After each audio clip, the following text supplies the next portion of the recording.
이 아침 우리에게 주시는 하나님의 말씀 전도서 7장입니다.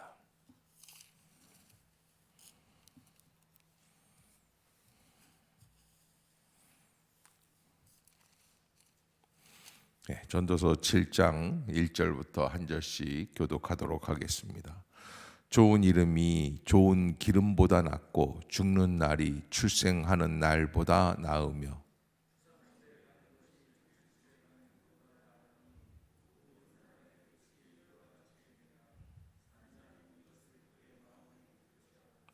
슬픔이 웃음보다 나음은 얼굴에 근심하는 것이 마음에 유익하기 때문이니라.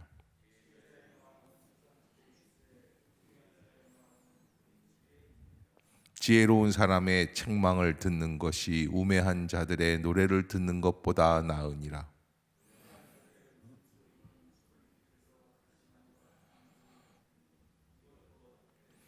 탐욕이 지혜자를 우매하게 하고 뇌물이 사람의 명철을 망하게 하느니라.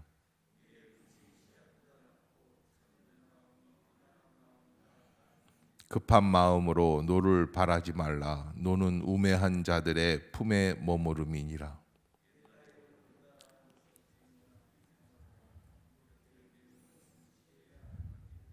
지혜는 유산같이 아름답고 햇빛을 보는 자에게 유익이 되도다.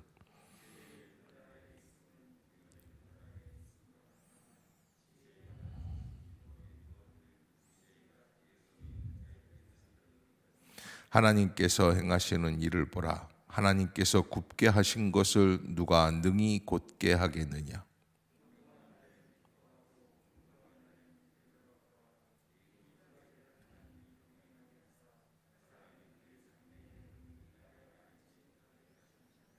내 허무한 날을 사는 동안 내가 그 모든 일을 살펴보았더니 자기의 의로움에도 불구하고 멸망하는 의인이 있고 자기의 악행에도 불구하고 장수하는 악인이 있으니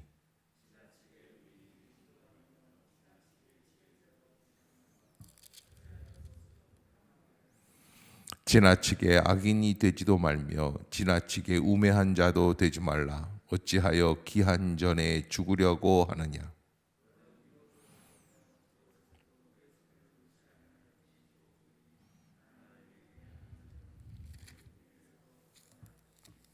지혜가 지혜자를 성읍 가운데 있는 10명의 권력자들보다 더 능력 있게 하느니라.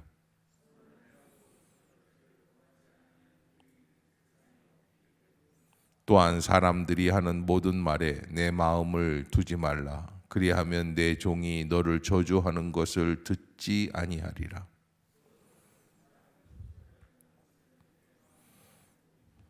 내가 이 모든 것을 지혜로 시험하며 스스로 이르기를 내가 지혜자가 되리라 하였으나 지혜가 나를 멀리하였도다.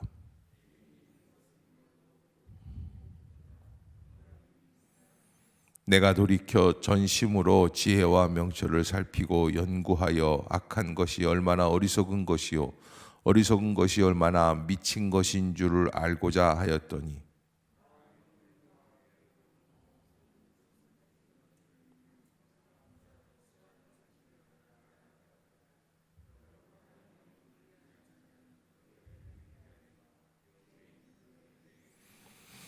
전도자가 이르되 보라 내가 낱낱이 살펴 그 이치를 연구하여 이것을 깨달았노라.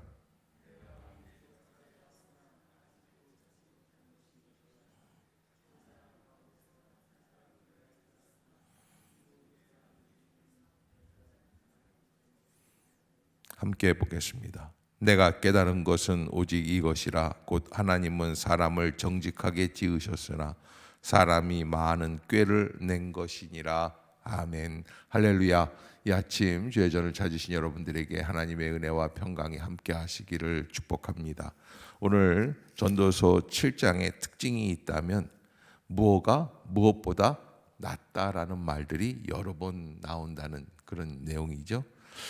그래서 좋은 이름이 기름보다 낫고 죽는 날이 출생하는 날보다 낫고 초상집에 가는 것이 잔치집에 가는 것보다 낫다. 슬픔이 웃음보다 나음은 얼굴에 근심하는 것이 마음에 유익하기 때문이니라. 이렇게 쭉 내용들을 살펴볼 때 우리가 한 가지 알 수 있는 게, 좋은 이름이 좋은 기름보다 낫다라는 것은 우리가 한번 이해할 수는 있을 것 같아요. 이 명예가 중요하구나, 이름이 중요하구나. 그런데 죽는 날이 출생하는 날보다 낫다는 건 무슨 의미일까요? 좋은 이름을 잘 유지하며 마침내 천국에 이르는 그 순간까지 잘 감당할 수 있는 것, 이것이 태어날 때 우리는 아이가 태어나면 기뻐합니까? 슬퍼합니까? 아이고 왜 태어났냐 이러지는 않아요. 너무 기쁘고 반갑습니다. 그런데 그거보다 더 기뻐할 수 있는 게 마지막까지 달려갈 수 있는 것. 그런 관점에서 오늘 본문을 깊이 묵상할 수 있어야지 되는데, 저는 무엇보다 여기 오늘 1절에 나와 있는 좋은 이름이 좋은 기름보다 낫다라는 것은 우리의 일상의 생각에 상식적인 수준이 있습니다. 이름이 낫습니까? 돈이 낫습니까? 돈이 낫죠. 이 돈이 더 가치가 있다고 생각을 합니다. 그래서 잠시 창피해도 돈을 얻을 수 있으면 그게 유익이 아닐까, 이렇게 생각을 할 수 있어요. 그런데 하나님께서는 아브라함을 만나셔서 아브라함의 이름을 무엇으로 바꾸십니까? 아브라함이라고 바꾸세요. 사레를 만나서 그의 이름을 사라라고 바꿔주세요. 야곱의 이름을 붙드시고 뭐라고 그러십니까? 이스라엘이라고, 하나님과 겨루어 이긴 사람이다라고 바꾸십니다. 그것은 바로 이름 글자가 중요한 것보다는 그 이름으로 살아가는 인간의 존재, 삶의 존재가 얼마나 소중한 일인가, 하나님이 직접 오셔서 그 이름을 바꾸어 주실 만큼 소중한 일이다. 아멘. 여러분, 우리가 믿는다라는 것은 바로 그런 가치관, 그런 생각 속에서 삶을 살아내는 겁니다. 누구의 이름으로? 예수 그리스도의 이름으로.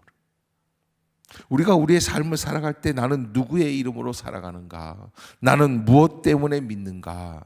바로 예수 그리스도, 나를 위해 죽으시고 나를 위해 희생하신 그분의 마음을 힘입어서 나아가는 인생이 바로 이 믿음의 인생이다라고 하는 것을 우리가 꼭 기억해야 될 것입니다.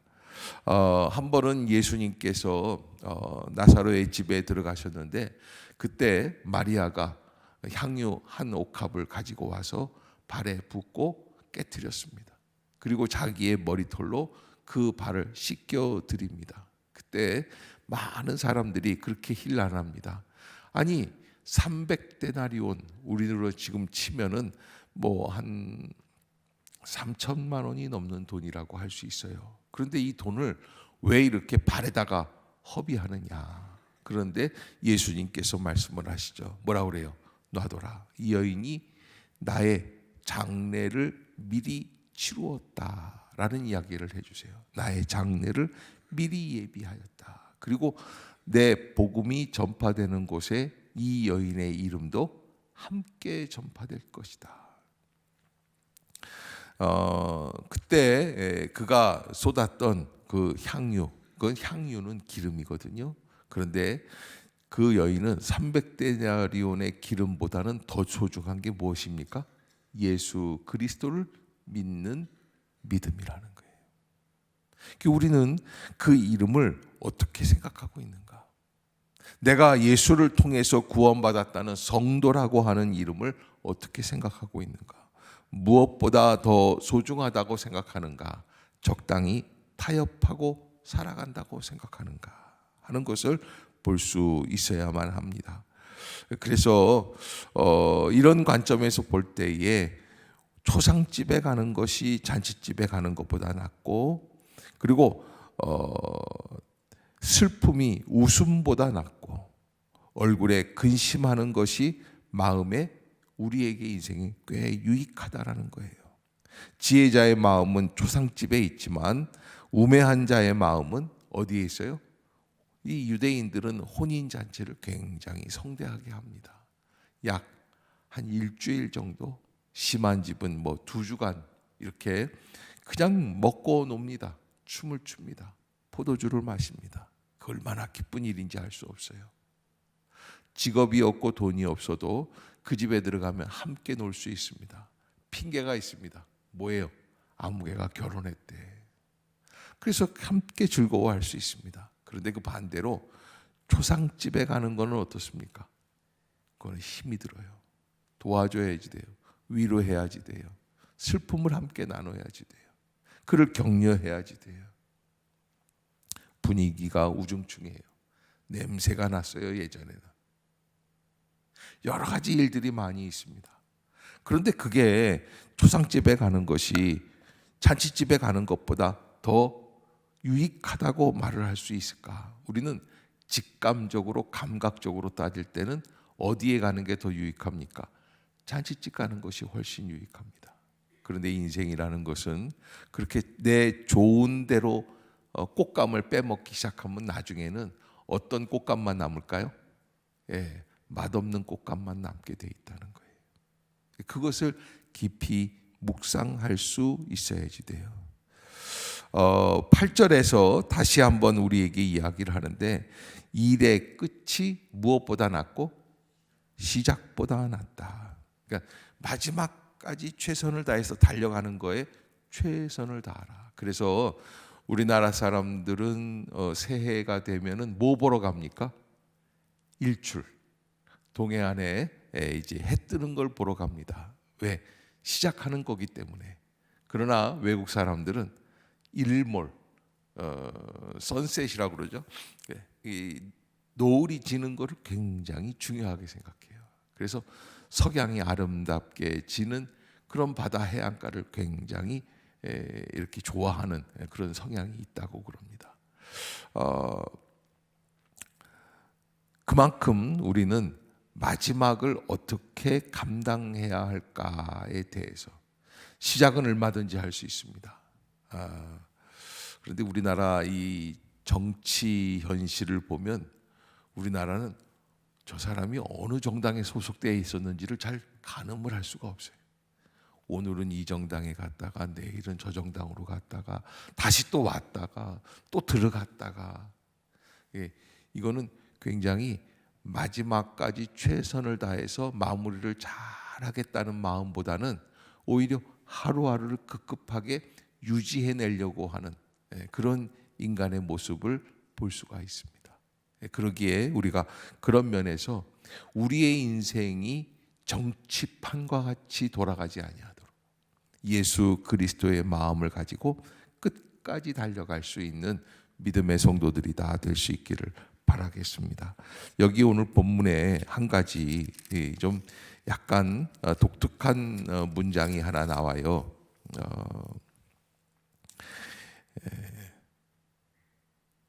19절부터 22절까지 한번 같이 읽어봅시다. 시작. 지혜가 지혜자를 성읍 가운데 있는 10명의 권력자들보다 더 능력 있게 하느니라. 선을 행하고 전혀 죄를 범하지 아니하는 의인은 세상에 없기 때문이로다.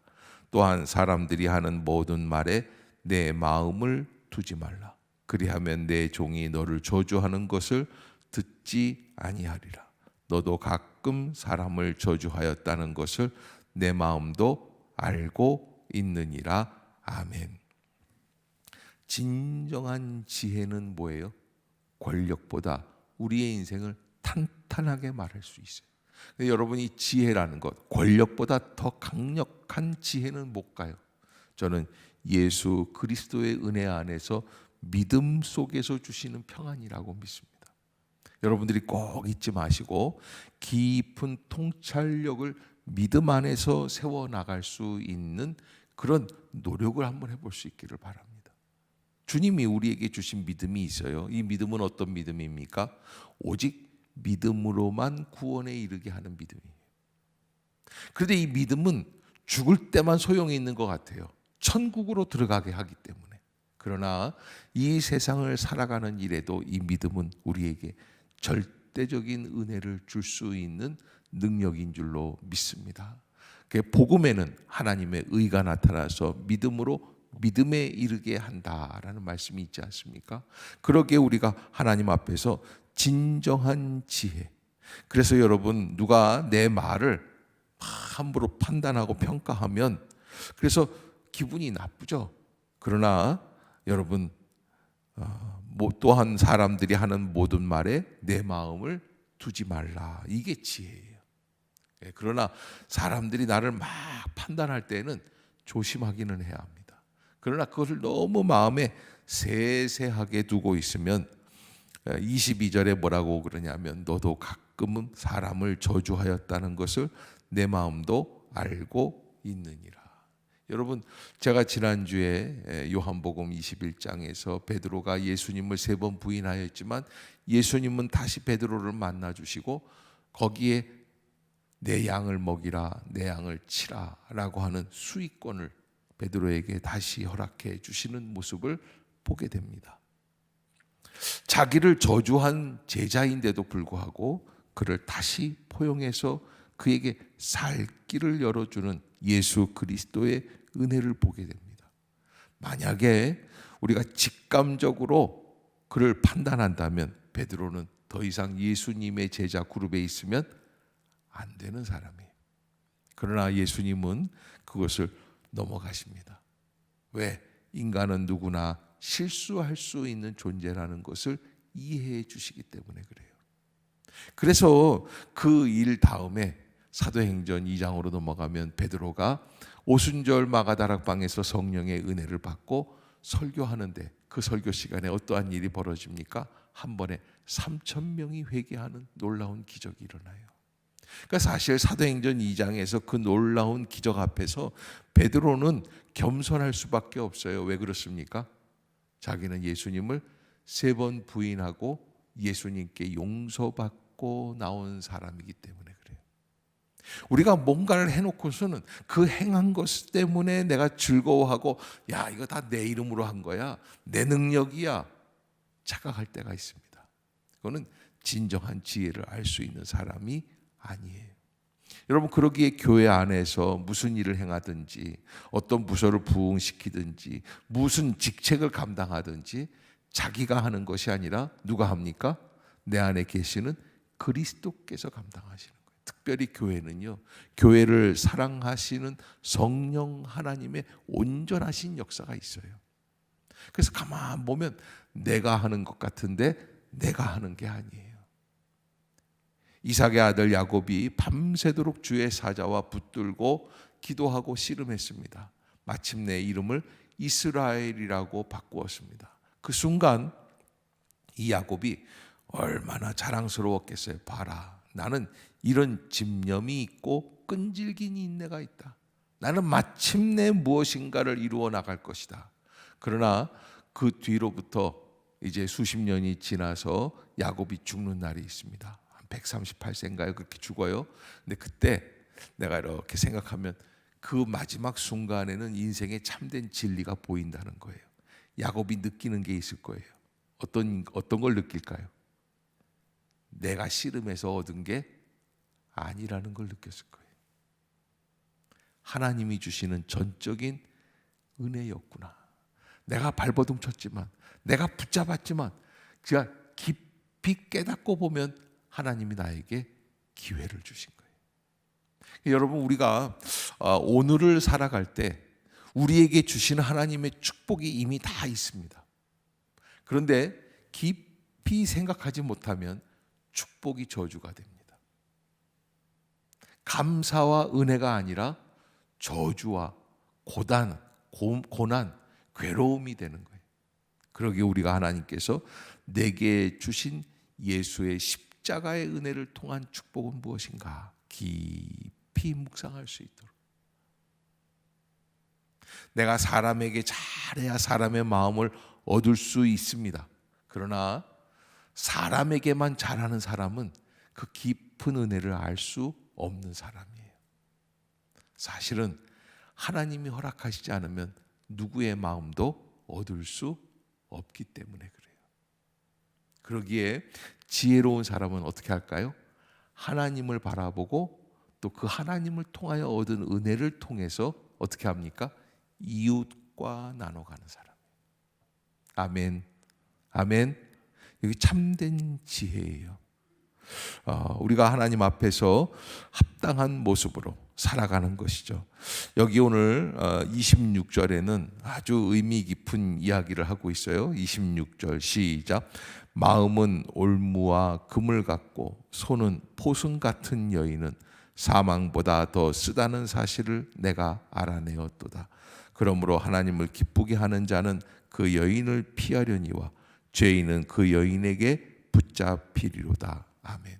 여러분, 솔로몬에게 1000명의 부인이 있었으니까 그 중에 어떤 여인이 있지 않겠어요? 별의별 사람들이 다 있죠. 그런데 아마 마음은 올무와 금을 갖고 자꾸 솔로몬을 무력하게 만들고 솔로몬에게 와서 무리한 부탁을 하고 자기 욕심을 가리키고 자기가 전에 자기 나라에서 섬기던 이방신을 가지고 와서 사람의 마음을 괴롭게 하고 혼란스럽게 하던 여인이 있었던 것 같아요. 그런데 솔로몬은 그 여인을 얻을 때 얼마나 마음이 기뻤을까요? 처녀인 그 여인을 봤을 때 얼마나 자기 품에 취하고 싶었을까요? 그러나 지나고 보니까 이것이 얼마나 어리석은 것이요, 어리석은 것이 얼마나 미친 것인 줄 아는 거죠. 지혜 있는 사람은 그러기에 그 여인을 피한다 그래요. 지혜 있는 사람은, 하나님을 기쁘게 하는 사람은 그 여인을 피한다. 죄인은 그 여인에게 붙잡히리로다. 여러분, 우리 여자분들이 많이 계시기 때문에 이걸 뭐라고 적용을 해야지 될까 제가 생각을 해봅니다. 우리에게 합당하지 않은 명품 백이라고 얘기해야 될까요? 저만 웃고 있죠. 우리 권사님들이나 집사님들은 저를 째려보고 있는 것 같은데, 아무튼 뭔가에 한번 내가 목말라서 얻으려고 하는 세상적인 가치관이 있다면 그것을 거기에다가 대조하면 되지 않겠나. 아이가 100점을 맞으면 얼마나 좋겠어요? 아이가 명문대학에 들어가면 얼마나 좋겠어요?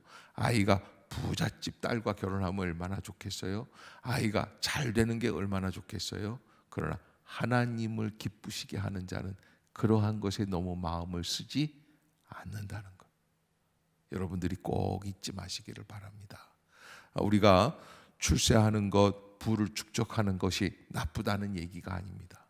그러나 하나님 앞에서 우리가 잘못된 생각을 할 수 있다는 것 잊지 마시고, 그 가치관을 빼앗기지 않고 믿음으로 살아내고 하나님이 주시는 은혜 때문에 우리의 삶이 형통해진다는 것을 깨달을 때 비로소 우리는 진정한 지혜자가 될 수 있게 된다 하는 것, 여러분들이 꼭 기억하시기를 주의 이름으로 축복합니다. 기도하겠습니다.